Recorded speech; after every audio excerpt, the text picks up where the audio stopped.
Welcome to Tenor Tech, where I solve the problems you didn't even know you had.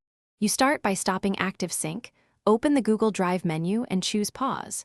Do this now so files stop changing while you remove the app. Next, sign out of any Google accounts. This ensures credentials won't persist. Make sure local-only files are backed up to an external drive or separate folder. Otherwise, you may lose unsynced edits. Once done, close Google Drive and any programs that reference Drive files, because the uninstaller needs exclusive access to remove components cleanly. Now uninstall the application itself. On Windows, go to Settings, Apps, find Google Drive and click Uninstall. Follow prompts.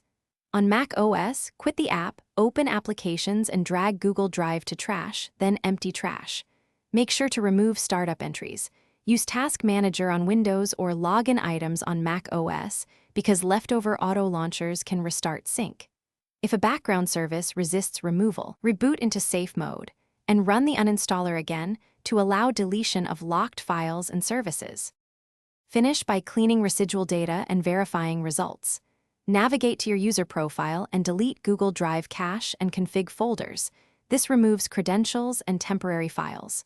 Also unmap any virtual or network drives created by Drive because they remain after uninstall. Restart your computer to clear locked files, then check that your important files are intact in the backup location. If something failed, run disk cleanup and reinstall, then uninstall again.